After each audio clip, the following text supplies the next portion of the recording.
Hello, good morning, possibly good afternoon, or maybe even good evening to you still working hardy folks out there. Dominic Castro here with CMS Wire for our webinar with integrate.ai. It's AI privacy and customer experience, avoiding the creep factor. Good one for this month for sure.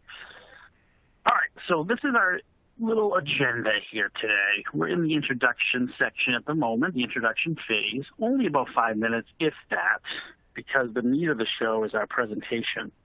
You're going to hear from our co-presenters, who you'll hear a little bit more about in just a moment. And then after that, we really want to hear from you. That's right, you guessed it, live Q&A. So you have opportunities to ask our co-presenters any kind of questions that are on your mind. And guess what? You can even ask those questions now. We won't get to them right away, but guess what? We're going to put them in our Q&A queue and get to those after. So if you have a question that you came into the webinar with, go ahead and ask it, and we'll get that circulated. And how do you do that? You use that Q&A module right at the bottom left of the browser. And see those widgets there at the bottom of the browser? Take advantage of those if you need any help, technical support, knock on wood in that one, or any additional resources. We are the host of the show, CMS Wire. I'm a reporter for them. We were founded in 2003, closing in on a 20-year anniversary. My goodness, we have articles. We do editorial themes. We have 2 a month. Check out our editorial calendar. Of course, we do webinars, obviously. And the 3 primary areas we're focusing on: digital CX, digital workplace, information management. Very happy to be on the show today with our sponsor, integrate.ai. Their mission is to enrich people's lives and make businesses better and more valuable. Their focus is to build an AI-powered enterprise data and software platform that dramatically improves the quality of interactions between people and businesses, delivering more profitable growth and, of course, happy customers. That's what we want. So integrate.ai for more information. Thanks for joining us today, Integrate. And there are the faces behind the voices you'll be hearing today. That's me, your moderator. Won't hear much from me. I'll come in with a poll question in the middle somewhere, so get ready for that. We want to hear from you. And then at the Q&A, I'll be leading that at the end.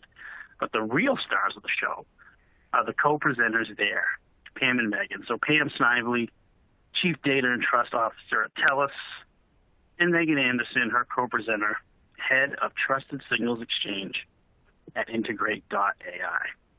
So first, we're going to start by turning things over to Megan. Megan, you're up first. Thanks, Dom. And hello, everybody. So businesses and people ultimately want the same thing: long-term relationships that are built on trust. People want these because ultimately they get more relevant, timely experiences from companies they trust, and they obviously want to be comfortable that they're being kept safe. Companies, of course, also want this because happy, loyal customers is great for the bottom line. And the reality is, as we think about, especially as we think about customer experience today, sometimes we think about trust and all of the ingredients to get to trust, like privacy and security and relevance. We think about these as kind of checklist items on the way to the ultimate goal, when in fact trust is the goal in and of itself with great customer experience. Trust is the goal of customer experience. It's not a constraint.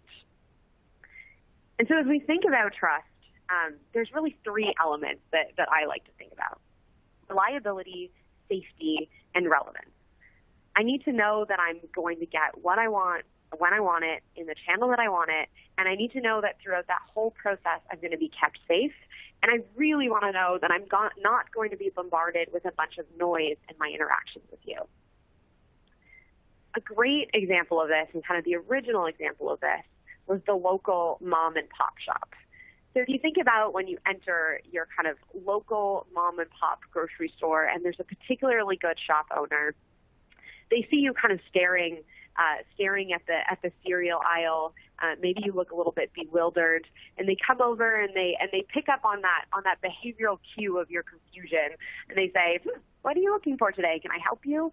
And you say you're looking for the Cheerios. They help you find the Cheerios. Maybe they ask your name. The next time you come into the store, they remember your name, and in fact, they just actually reshuffled the Cheerio aisle, so they point out to you the new place where the Cheerios belong. They kind of hold your hand through the experience, picking up on those behavioral cues, those subtle ones and those overt ones. And this is ultimately the goal of businesses today. It seems simple, but it really is the goal. And yet the thing that makes this really challenging today is, of course, scale. In your local mom and pop shop, you might be dealing with hundreds of customers. Businesses today are dealing with millions of customers. And so the question becomes, how do you deliver this individualized, special customer experience where people are treated like people at the scale of millions of customers, not hundreds of customers? And today we're going to talk about machine learning and the responsible use of data and machine learning as a solution to this problem, as opposed to the problem itself. I mean, we're all pretty familiar with the news headlines about when machine learning and big data use goes wrong and when that's used in ways that are not trustworthy. But in fact, the case I'm going to make today and some of the examples I'm going to go through are that these tools, when used responsibly, can actually be used as a solution to this problem, as a solution to delivering trustworthy, amazing customer experiences at scale. They do not have to be the problem. And so before I go into that and before I kind of dive into a couple examples, I'm going to take a quick pause and do a poll. So over to you, Dom, to help me with this poll. Yeah, absolutely. Good stop, good checkpoint. We kind of want to know where you guys are. So in your organization, with AI and machine learning. So where in your organization are you? Is it digital marketing that you're using it for, website A/B testing, e-commerce, product recommendations, internal apps like operations, HR? You're not using AI and machine learning today, which is totally cool. Glad you're on the show, learning more. Or you're really not sure kind of where things stand in your organization. And I love this question as a reporter for CMS Wire because I'm always trying to figure out, where are people? What are the early wins here? So we go ahead, answer right on your screen there. And while waiting for the answers to come in, Megan, I wanted to ask you, in your experience, where do you think we might see most people answer this question and land here? Yeah, I mean, I think the area that most companies are probably most familiar with are digital marketing. And if they're not using machine learning internally for the sake of their digital marketing efforts, they're probably working with a provider that uses machine learning. If you think about a lot of the big advertising platforms today, they're all powered by machine learning. So I think this is probably where people have the most experience with machine learning, but it's also where I think we've seen a lot of things go awry in the last especially in the last couple of years. So I think it's also where we have the biggest opportunity to be a lot more responsible. All right, well, there you have the results. The audience agrees. Yeah, well, actually, so a lot of them, our number one answer was we're not using AI and machine learning today, which doesn't surprise me because I know people, I know people want to get more information because they want to be there. So they're on shows like this learning more, and they want to know where we can start and stuff. So when you see those results, Megan, what comes to mind? Yeah, I mean, I think it's easy to be kind of overwhelmed by machine learning and to not know where to start. I think the answer to this one is to start by starting, and that probably means carving off a kind of pilot project and getting going, whether it's getting going internally by yourself if you have the talent and the resources, or partnering with a vendor who can help you. Integrate is one of those vendors. We're actually a product company, a SaaS company. So you can you can choose to partner with a product and a product company, or there's another route where you can choose to partner with more of a services company who can help you kind of navigate that shift. But I think the answer here, if you do want to start, and if you are kind of convinced in the potential of machine learning, the answer is really to start by starting. Excellent. Megan, it's all you. You can take over anytime you want and advance and go from there. Thanks, everybody, for answering that question. Awesome.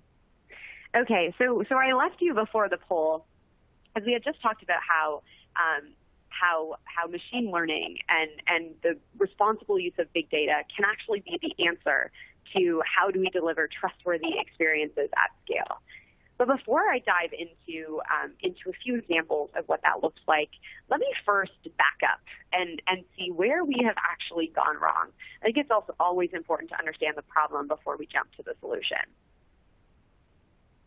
So one of the ways we've tried to deliver individualized customer experiences at scale is through customer segmentation.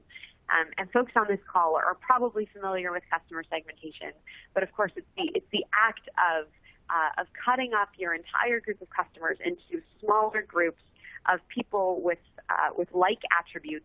And the idea is you can actually deliver a better experience to all of these groups because they're defined as a smaller unit than trying to deliver the same experience to the entire population. The challenge, though, when you're trying to build these segments is you're stuck between a bit of a rock and a hard place. And I'm not sure if this sounds familiar to anyone on the phone, but on one end of the spectrum, you don't want to be invasive and creepy. You don't want to collect too much information and use that information in invasive ways because not only is that the wrong thing to do, but customers don't like it. I think we've all had that experience of feeling like we're being followed around the web by an ad because we clicked or hovered over an ad for 15 seconds, and that's not a good experience for anyone. On the other end of the spectrum, though, if you get too aggregate in your segments and too aggregate in your insights, then these segments end up being generic and unhelpful, and actually, worst case, potentially insulting. I think I'm actually probably a pretty good example of this. If I look at my online shopping habits, I buy a lot of kids stuff because I have nieces and nephews. I buy a lot of sports apparel because my husband and I are big sports players. I also have a dog, so we buy a lot of dog-related paraphernalia. And I'm a professional, and you can probably pick up on that in my shopping habits. And so if you're using kind of old-style segmentation tools, you might use my kind of demographic characteristics and my shopping habits to group me into a segment called dog-loving soccer mom. And that really couldn't be further from how I see myself and how I understand myself and how, quite honestly, I want to be treated as someone interacting with a company. And so you can see this tricky spot that we're in. Of you don't want to be too precise and invasive and creepy, but on the other hand, you don't want to get too broad and too generic because neither ends of those spectrum deliver amazing customer experiences. And while you're stuck up in this kind of trying to find the sweet spot in this spectrum, and while you're trying to collect as much data as possible to fill out the customer profile and hit your goals in your customer 360 programs, sometimes I think we all get stuck in this trap of the customer profile, and building the perfect customer profile becomes the goal, when in fact it was always meant to just be a tool towards your end goal, which was delivering an amazing customer experience. So the profile becomes the end instead of a means to an end. And I think as we all kind of get lost in that loop, we need to reconnect with what we're trying to do in the first place, which is provide amazing experiences to people. And the people are what matter, not the profiles that represent those people. If we go back to the kind of mom and pop shop example, the shop owner, to deliver you an amazing customer experience, they're not following you around the shop with a checklist or a journal recording your every move. They're not asking you 40,000 questions while you shop. Rather, they're just casually observing and picking up on behavioral cues so that they can be helpful when possible, and they leave you alone when it looks like you need to be left alone. And so I think we really need to remember what our goal is here. The beauty here is machine learning, because it can detect these patterns, these behavioral patterns at massive scale, it can be used as a tool to drive these relevant, reliable, safe experiences at scale. And instead of trying to explain this conceptually, I'm going to explain this through the lens of an example with Spotify. So my music tastes on Spotify are truly all over the place. I'm a big rap fan. I'm also a really big musical theater fan, both modern and more contemporary. I'm a big smooth jazz fan, and I listen to the occasional EDM. If Spotify tried to put me into a segment based on my music taste, I would drive it crazy. And it would deliver pretty poor recommendations to me. Instead, Spotify actually delivers amazing recommendations to me, and I actually discover most of my new music through Spotify's recommendations. So how does it do that? It does that in a few ways. First of all, Spotify uses a lot of behavioral data, and it doesn't rely on static demographic attributes in order to deliver these smart recommendations. So data like what other songs I've listened to, what songs I stopped listening to midway through, but also data about the songs themselves. So analysis of the audio files to understand the audio composition of the song, analysis online to see what people are saying about the songs, so that it can pick up on kind of bigger trends in music. It also crowdsources intelligence. So it uses intelligence from other users on the app in order to make better recommendations for me. So if I'm showing a similar pattern as another user on the application, it might say, these two people look alike in the behavioral patterns that they're exhibiting, at least in this kind of one area of their music taste. Let's try recommending this song to this person over here because of what we see in their peers' behavior. They're AI native. So the reason they can do all of this at scale is machine learning is baked into every product, every process they have. They deliver contextually relevant recommendations. So the kind of best example of this probably is that they group the recommended playlist for me into genres and themes, so that I can click one playlist that will be great for my workout, one playlist that will be great for a Friday night when I'm cooking dinner with my husband. And those two playlists are obviously really very, very different music. And it knows that, and it knows how to group those recommendations so that they're contextually relevant when I need that music. And then finally, they do a lot to do smart matching. And so they do analysis of both the music itself, the individual song, and the person looking for a song, so that you can make great matches between music and people. And using all those techniques, they deliver recommendations to me that are certainly better than what they would do if they were trying to deliver recommendations to me as Megan, the dog-loving soccer mom. And so with that kind of little primer about customer experience and what machine learning can do for customer experience and the importance of trust in delivering amazing customer experience, I'm going to pass it over to Pam, because she spends day in and day out thinking about this. And we also have spent a lot of time thinking about this together in our partnership, because we believe that you have to bake the ingredients relevant for trust into absolutely everything you do. And that means baking in privacy, that means baking in security, that means baking in relevance and reliability, all those ingredients so that you can deliver a trustworthy experience at scale. And so I'm going to pass it off to Pam to talk more about what that looks like at TELUS. Thanks so much, Megan. That was great. I always love how clear you make everything in this kind of complicated field. So I wanted to just start off with a little bit about the practical tension that is out in the world today when it comes to data and how people are thinking about data. Because right now what we're seeing more than ever before is more public and regulatory scrutiny around how data is being used. We're seeing the development of new laws at a tremendous pace. And we are also hearing about more and more high-profile data breaches.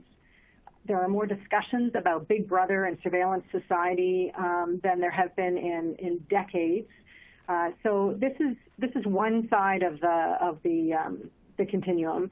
But on the other side, we also are recognizing that we have extraordinary opportunities, and Megan has outlined some of them in the customer experience context, Also with data, there are all sorts of other opportunities when we're looking at how we can use data for machine learning and AI and other forms of analytics that can really change the way we structure our world, that can change health outcomes, and can create new revenue streams for organizations, as well as I say, changing our society for the better. So at TELUS, we're looking at how can we resolve this tension.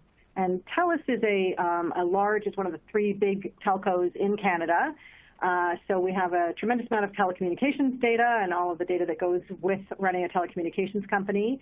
We also have TELUS Health, which is one of the largest TELUS health information outsourcers in Canada. So we have electronic medical records and all sorts of other aspects and areas of health data.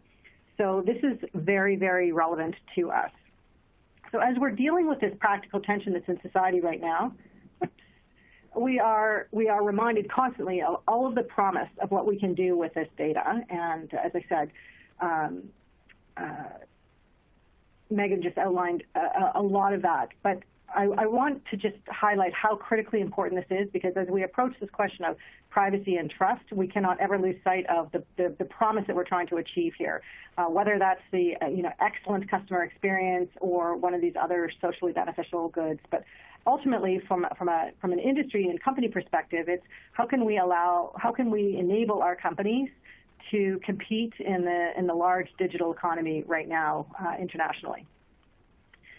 But at the same time that this promise is in front of us, what we are seeing is a very dramatic erosion of trust in the digital ecosystem, and this has really come about in the last couple of years with, as I said, all of the data breaches and some of the events around Facebook and Cambridge Analytica. People are wondering for the first time really about how their data is being used, not just whether it's being secured, but how it's being used and whether they're okay with those data uses. And if we don't address this erosion of trust, we are going to be at risk of losing all of that promise. And if we don't deal with, if we don't regain trust of consumers in general, citizens of the world in general, what we will see is one of two things will happen, likely. We will be regulated out of existence because we will get knee-jerk regulation that doesn't understand the nuances of everything that Megan just talked about and all of the promise. Or we will see people start to move away from the digital economy and not want to share their data and not want to participate in these types of experiences purely out of fear of what it could mean for them. So we really are at a tipping point.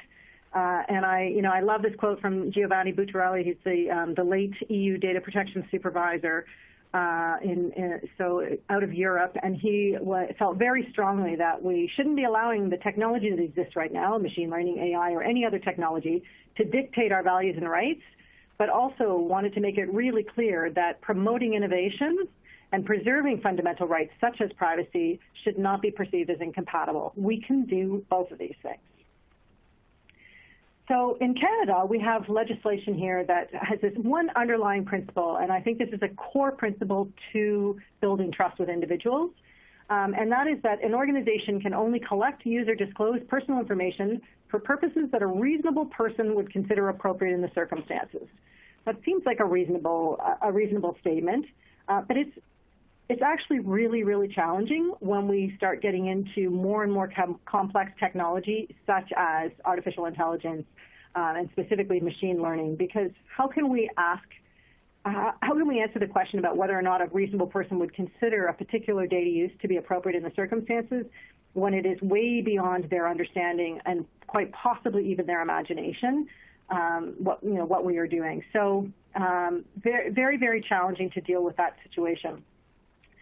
Over the last couple of years, there's been a tremendous amount of discussion in the area of responsible AI, ethical AI, data use, data ethics. We're hearing this in the news now, and everyone is kind of confused about whether or not we should be focusing on values, principles, ethics, corporate social responsibility, accountability.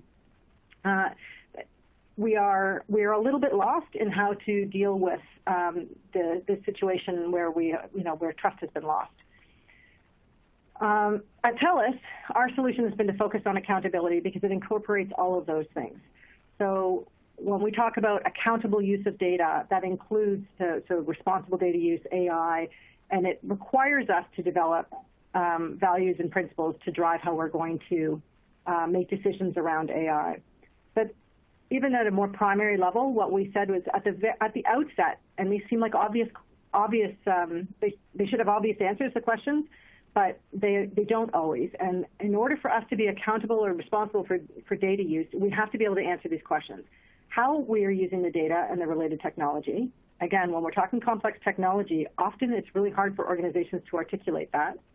How data processes will be measured against social norms, and that they even will be measured against any sort of social norms. And I'm going to go back to social norms in a second because that's a loaded term in and of itself. How our processes around all this will be governed, and how they can be explained to others. So really, ultimately, what we're talking about is the ability to understand what we're doing and to be transparent about it in order to garner trust.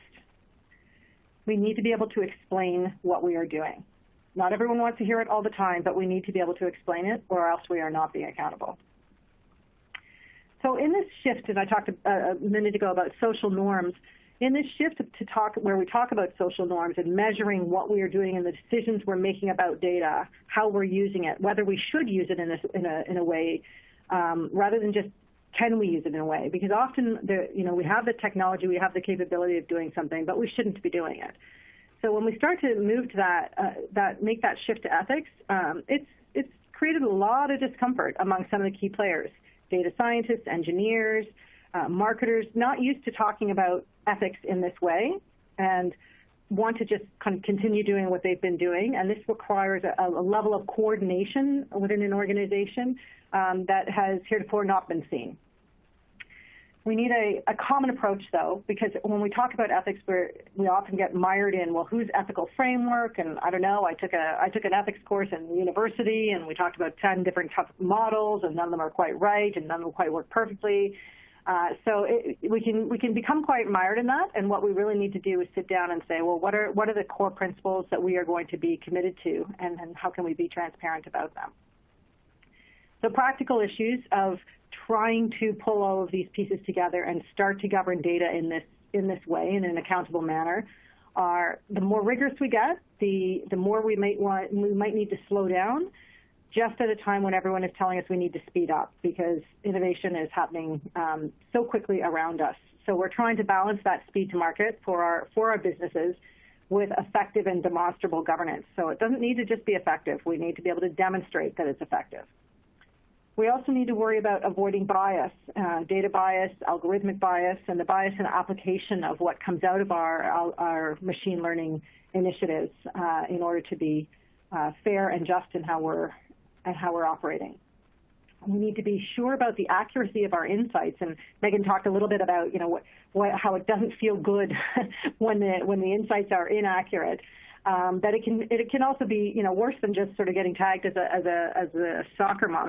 If sometimes it can be a little bit more nefarious than that, and people can miss out on opportunities if we're not careful about the accuracy of our insights. And that means paying a lot of attention to our data quality and perhaps being more diligent about that than we've ever needed to be before. So what's the quality of the data that we are using to train our algorithms, and is it fit for that purpose? One of the concerns that's really cropped up for my team here at TELUS was we're trying to govern all of this is we often will hear about privacy by design, and we now are talking about ethics by design. So how can we build privacy in at the beginning of a product or service and build trust right from the outset when we don't know what's going to happen over time for that service? If we're talking about machine learning and it can operate different, that would mean it can operate differently. It's going to learn over time, and what it does 6 months from now might be very different from what it does today. So we might assess a particular initiative as being fine right now, but we may find 6 months from now it's doing something that we're not comfortable with. So we need to build that into our governance process to continually monitor the behavior of our machine learning algorithms. So at TELUS, what we've been doing to try to operationalize this concept of building trust is we've been working with leading thinkers in data governance and accountability around the world most specifically with the Information Accountability Foundation, which is a U.S.-based think tank, specifically on these types of issues. We've been building best practices into our data governance models and design process. We've been focusing on de-identification models and re-identification risk management. So that's where we're stripping, identifying information out of data sets so that it can't be traced back. The data sets can't be traced back to any one individual. So we don't necessarily know whose information that is. And recognizing that in today's world with lots of large data sets, information that we think is de-identified can sometimes be re-identified. So how can we manage that risk? We've done a lot of work with focus groups. So instead of guessing about what people think is reasonable and appropriate in the circumstances and what will make them trust us, we've been asking them, because sometimes if we're working in a particular field or area, we can lose sight of what the general public is feeling about it. So we'll have focus groups about how people feel about having their data used in different ways and how specifically targeted they want to be, where that fine line is that Megan talked about. So really important to us to make sure that we stay in touch with what our customers want and expect, and where they would find that a line to be the creepy line, where we've crossed over and they don't want us to know that much about them or to act on that much information. And then one of the key things that we've worked on is transparency. So trying to communicate more effectively with our customers about the types of things that we do with their data. What is de-identification and how does it work? Why would we use it? What types of data analytics do we do? Having better and more informative privacy policies and questions and answers. So not everybody wants to know this. Some people just want their mobile phone to work. But those who do want to understand it and want to have more information in order to be able to trust in the digital ecosystem can go and find that information. So not only have we been working on that at TELUS, and specifically on building a responsible AI program that we can make public, but we've also been working on some leadership strategies within specifically Canada, as well as some that are U.S.-based, to help other organizations learn how to be more transparent about the way they're handling data. So one of the biggest challenges with machine learning, AI, and any new technology that has the type of power and potential that AI has is managing unintended consequences. So, I don't think I need to explain what unintended consequences are, but what that really means for us is a level of rigor that we have not seen before when we are deciding whether to go ahead with a data initiative, and layering in more questions about what potentially could go wrong in order to avoid those unintended consequences. Asking more questions about the quality of the data set, having a more rigorous program around the data quality, and an overall metadata management, and trying to figure out exactly who could benefit from a particular initiative, whether that's a marketing customer experience initiative or any other type of data-related initiative. Who could benefit? Who could end up being harmed? What are the, trying to go as far as we can to the margins to figure out what are the margin cases where someone could end up being impacted in ways that aren't the primary purpose here. Of course, the nature of unintended consequences is there'll be some that we miss. I mean, they're unintended, we don't think of them, but our program is designed to broaden our scope of inquiry in advance of these initiatives as much as we can, and continue to do so, and to make sure that we're focused on what is and is not going right and wrong in other organizations and other initiatives, so that we can layer that into our own program as time goes on. One of the most important things that we've done at TELUS, I think, is developing the TELUS trust model. And in this, we have this governing all that we do with data. And we have said that in order to earn and maintain our customers' trust, we have to deliver value. They have to see some value in what we're doing. We have to demonstrate respect, and that's respect to our customers, respect for their privacy and security, respect for our stakeholders, our regulators, our shareholders. So it's a very, very broad scope of discussion and inquiry. And then we have to deliver security. And I'll tell you, in the very beginning, we had put addition signs in this little equation, and we ultimately changed them to multiplication signs because we recognized that if we miss out on any one of these, if any of these values drops to zero, trust is gone. We cannot survive without any one of these. It cannot survive without any one of these. But the most important thing about the trust model for us was the shift in discussion from compliance and things like privacy compliance, regulatory compliance, to trust was transformational at TELUS.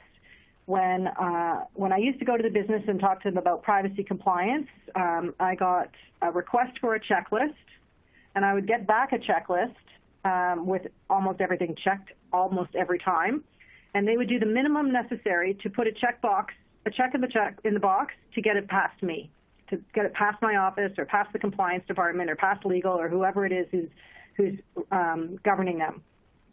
But when we went to them and we started to talk about, this is about customer trust. This is about whether they will trust us with their data, they will trust us to engage in our digital ecosystem, in the digital ecosystem more broadly, and whether they'll give us more over time, and more data over time, and allow us to serve them more particularly over time, and have that trusted experience, that customer experience that Megan was talking about. And when we talk to the business about building customer trust as the driver here, this is the goal, then they understood, and this is a language they speak, and we got back a much more meaningful response from them about what they were planning to do, why they were planning to do it, and whether they should do it. And we were able to have a much more meaningful dialogue about what it means to build customer trust than we were able to have when we just went to them and said, this is about compliance with privacy laws. So for us, this was transformational, and what we saw was a huge elevation in the maturity of the discussions that we had and our ability to actually elevate customer trust.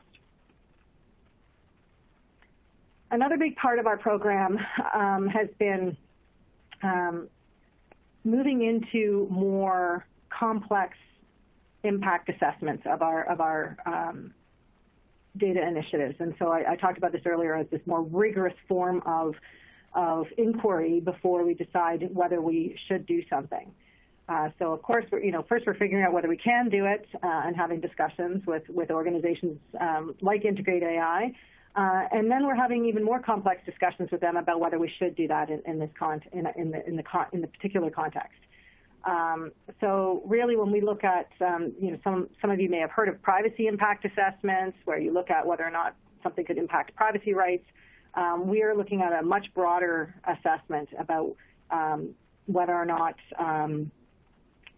about how 5 different sets of values are impacted by a particular initiative. So we look at whether it's beneficial, whether it's progressive, sustainable, respectful, and whether there's ultimately fairness in it. So that's work that's come out of the Information Accountability Foundation and is being looked at by data protection authorities around the world as a potential model for assessing the data ethics of a particular initiative.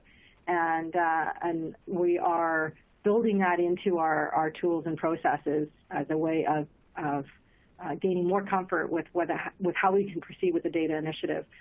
And I specifically say gaining more comfort because I think one of the kind of frightening things is, and I hope this is not the case when we saw earlier where people were saying that they had not started using AI yet, is I worry a lot about the reticence risk when people aren't sure about how this could impact their customer experience, or they are worried about compliance concerns around privacy and security, and that creates what I call reticence risk, because there's risk in proceeding with some of these new technologies, that needs to be managed. But there's also a very significant reticence risk if we don't do this. So whether it's that our customers will be unhappy because we're not delivering the experience they want, whether it means that we can't compete as in an industry, whether it means that we are not, solving significant social problems that we could otherwise solve, curing diseases that we could otherwise cure if we were to be able to properly analyze data.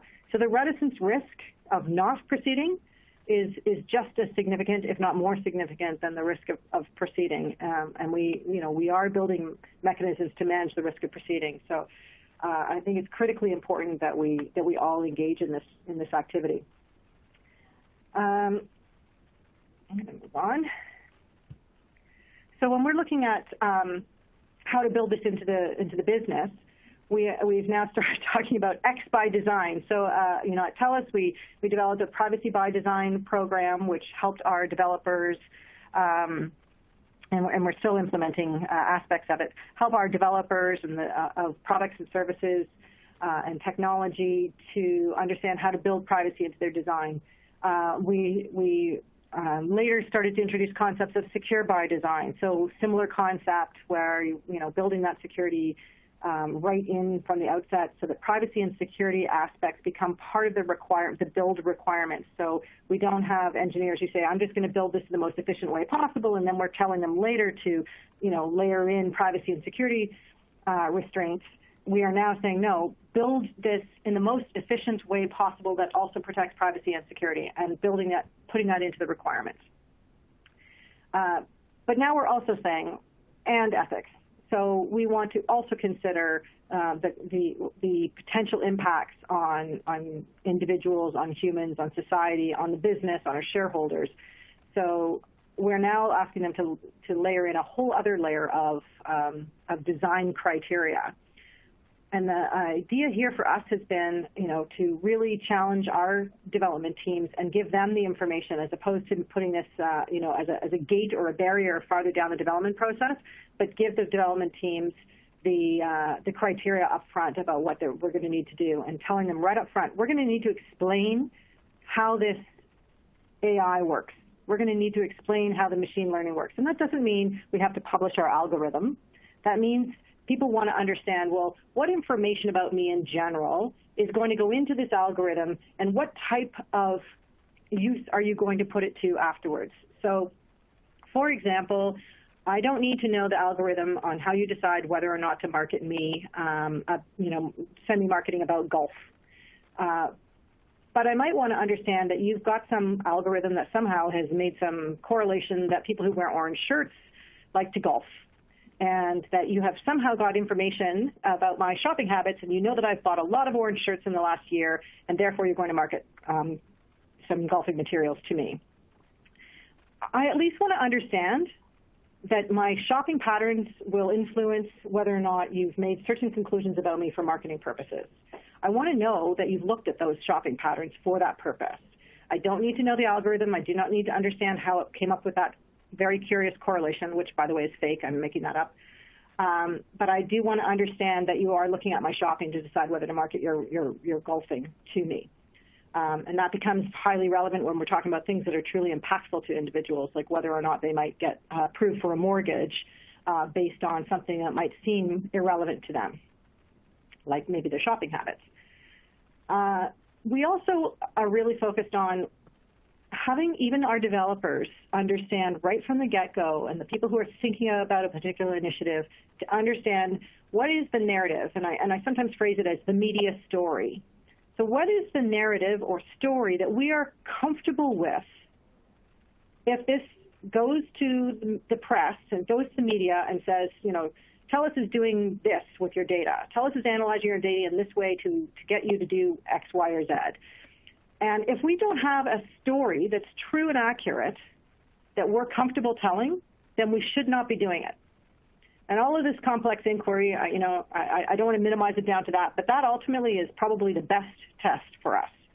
If we cannot, in all good conscience, feel comfortable that I could be, there's no red in my face as I'm telling the media exactly what we're doing, then we don't want to be doing it.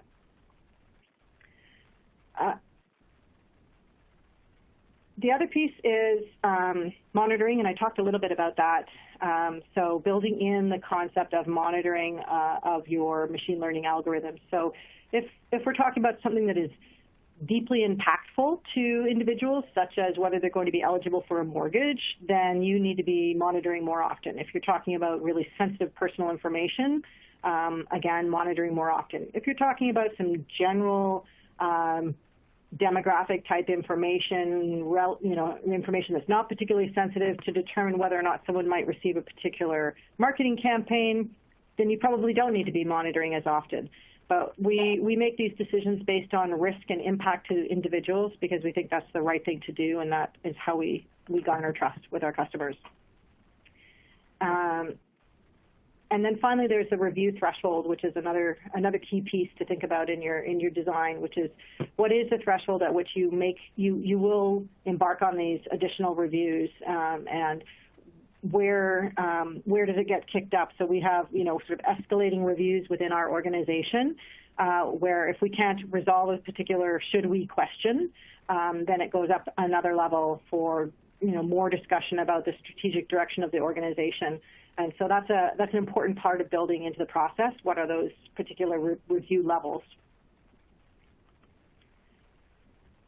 So this is actually a slide that Megan and I originally worked on together and in a project that we were working on, where we were trying to figure out. So when we're talking about the customer experience and the type of initiatives that she was discussing, the promise that I talked about earlier in AI and machine learning is really where the business strategy and targets overlap with customer expectations and trust, and we have privacy, security, and fairness standards all being met.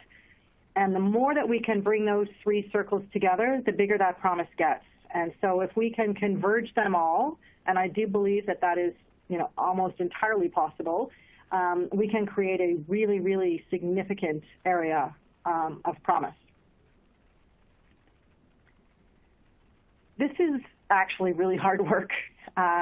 This is, Megan said, I live and breathe this every day, and I do, and it doesn't get easier. I love what I do. I think it's important. I love that we have an organization here that cares about doing this right. But it is, technology is moving quickly. We want to be doing really creative, really innovative things, and that means that every day is different from the day before. The challenges and the problems that we are considering and the solutions that we're looking for are new every single day. So it is not easy to do this kind of complex contextual analysis all the time, but it is absolutely worth it because we know there is so much promise in what we can be doing with machine learning and AI in all areas of our society today. So I invite you all to engage in the same endeavor. Megan, I'm going to hand it over to you for maybe you have a couple more things to say and to add. Awesome. Yeah, I will. I'll add a kind of quick note here at the end. I think to your point, Pam, it's so true. I love your point around reticence risk. It's so true that there is so much value on the line here. I mean, depending on whose estimate of value you believe, it's a lot of different numbers that could be true by 2030, but it's always in the kind of tens or 20 trillions of dollars in value that is believed to be created by AI in the coming kind of 20 years. So there is huge promise here. And there's also massive amounts of complexity, as you just laid out, to do this right. And so I think that's also why it's important and why we've been lucky to partner together, TELUS and Integrate. It's important to find partners who can help you in this mission. And in our case, I think it was important. It's important to also be finding products that can help you in this mission, products that actually bake these principles into the product and how it functions, so that you're not just relying on you need guiding philosophies and processes. You also need tools and products that are actually baked with privacy, fairness, and ethics in mind. The kind of X by design philosophy that Pam mentioned. And so with that, I'll go just very quickly through the Integrate product. I just can't help myself. So just quickly, what Integrate does, we help customers across telecommunications, retail, and retail banking to help them deliver trustworthy, individualized experiences to their customers at the moments when it really matters. So, you have a customer who's searching your website, and we help you use that customer's behavior to better anticipate what they might need and better tailor your offers to what that customer needs in the moment that they actually need it. And the way that we do that is honestly very similar to a lot of the methodologies that I went through when I was talking about the Spotify example. So we really increase the relevance and reliability of that experience through using machine learning. We make sure we're delivering those timely recommendations through real-time integrations with the channels that you use to interact with your customers. And we use your data to generate these recommendations. But we use your data in a way without using any personal identifiers. So our goal is to work off of completely de-identified data. To Pam's point earlier about finding the right de-identification frameworks, our goal is to work with de-identified data because you don't need to know who exactly the underlying person is to be able to understand kind of the pattern that person represents and still be able to deliver a relevant experience. And one of the ways we do that, one of the features of our platform that helps us do that is called the Trusted Signals Exchange. The Trusted Signals Exchange, we use the Trusted Signals Exchange in order to make your machine learning models better by boosting them with insights and patterns from other industries. Again, all of this being done without using personal identifiers and working off of de-identified data so that we're using this in a privacy first manner. So with that, I do want to leave a few minutes for questions, so I'll pass it off for the first Q&A. Excellent. Thanks for the presentation, guys. Much appreciated. Let's move on over one more so we can tell you how to get in there. So we told you before, but here it is again. Use that Q&A module right at the bottom left to ask a question at any time. You have our Twitter handles for furthering the conversation as well. And you have the speaker widget and resources widget as well for your use. So let's go to the questions. So the first question is, good one. What do you think consumers are okay with in terms of how to use their data? Let's go with Pam on this one, and Megan, you can certainly jump in after. Well, this is probably the question that we're trying to answer every day, all the time. What do we think a reasonable person would consider appropriate in the circumstances is the other way of looking at that. So how do we know and what do we think? I think that depends very much on the context. So consumers tend to be okay with us using their data, well, with organizations generally using their data until something goes wrong or surprises them in some negative way. So when they find out, A, that could either negatively impact them, or B, that, I guess it's always a negative impact that changes their mind, then we see people shift their perspective. So, we all know that we sometimes will just, check yes about how our data can be used if we want to take advantage of some kind of daily convenience, like we want to use a new app to get us from A to B, or to do something new and cool. We'll just go right through the privacy policy and agree to everything, skipping right over it until we find out something creepy is happening. So I think people don't want to be surprised in a negative way about how their data is being used. I think different people are surprised by different things, and so that's what makes it really challenging.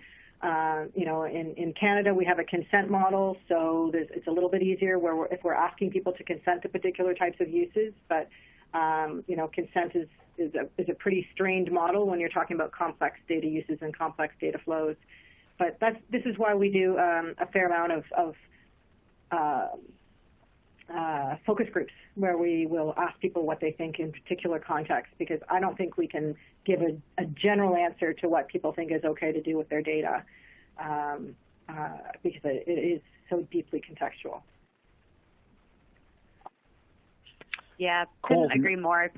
The only thing I'll kind of add to that, I think, is I think customers, depending on the use case, of course, as Pam said, it's always contextual. But I think customers are more comfortable when they feel like they're actually getting value in exchange for you using their data. So as long as you're actually delivering a better experience or delivering a discount or delivering something in return for your ability to use that data, I think that's important to customers. And the final thing I'll say on this point is with machine learning, I think there's often a misconception that you're going to let this algorithm loose in your business and it's going to kind of do whatever it wants to do across your business. But the nice thing about machine learning is that you can actually pretty concretely define the boundaries of a use case that the algorithm is going to operate within. So you, as a business leader, get to, and we actually have an interface that lets you do this in our product. You actually get to define what input data gets to be used, what constraints does the algorithm have to operate under, what is the algorithm actually optimizing for, so like what metric are you trying to use. So as long as you pair those capabilities with the contextual analysis that Pam is talking about, you actually can set the boundaries for a machine learning algorithm so that it does what it's supposed to do and nothing more. Awesome. Thanks for the question. Thanks for the answers. Dominic Castro here for CMS Wire, leading the Q&A. And just a reminder, a few minutes left. And if you want to ask questions, go right in that Q&A module at the bottom left of your browser anytime to submit a question. So let's go to another one here, and I'll turn this over to Megan. How are you able to make accurate predictions about customer behaviors without using PII, personal identifiable information? It's not clear to me how you can really do that without exactly knowing who that person is. Megan? Yeah, so it goes back to, again, understanding people like patterns, not necessarily the actual individual that they are. But let's turn to an example to understand this one. So let's go to Waze, the traffic navigation app.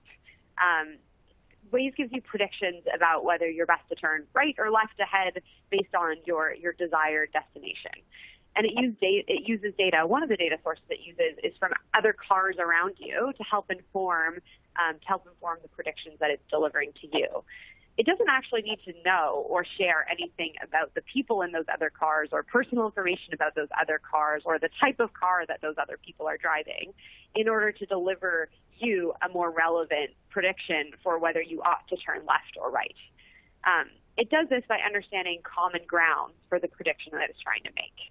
So it knows that car A and car B are on the same road, and because they're on the same road, I can use car A to help car B, and I can use car B to help car A. And so basically what we do when we look across industries is we find these common grounds. In our case, they're not roads, but they're things like price sensitivity and digital literacy and risk tolerance, to find those relevant patterns across industries so that we can use those patterns to help make better guesses for everybody.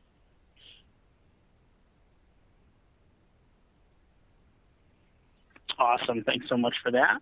Let's ask one more question, guys. One more question, and this will be for Megan as well. Does AI and machine learning always equate to providing relevant and trusted experiences? We use segmentation all the time in our marketing efforts, and some of these tools use AI. So what are the types of things we should look for? And Megan, I'll give you about 45 seconds. Cool. I'm on the clock. Okay. I think it depends how you use AI. So it doesn't always equate to more relevance. One of the ways that I think people tend to use AI today is they actually use AI to come up with a better rule-based system, and then they program those rules into systems that are still using rules. In which case, you're actually still doing segmentation. You're just doing your segmentation using machine learning, and then you're still locking in these kind of static customer profiles. So I think there are kind of stages of maturity of this one, but I do think that, as I kind of alluded to in the beginning, using machine learning and AI does not always equal better. It needs to be used properly and responsibly in order for machine learning to actually equate to a better customer experience. Very, very nice. Well, thank you for those answers very much. I appreciate that. And I'd like to tell everybody just a few more things. This webinar has been recorded. A link to the on-demand video will be emailed to you in a few business days. Thanks so much, Pam and Megan, for speaking. And, of course, integrate.ai for sponsoring today's event. Thanks once again to integrate.ai. We'll see you later, folks. Thanks for joining.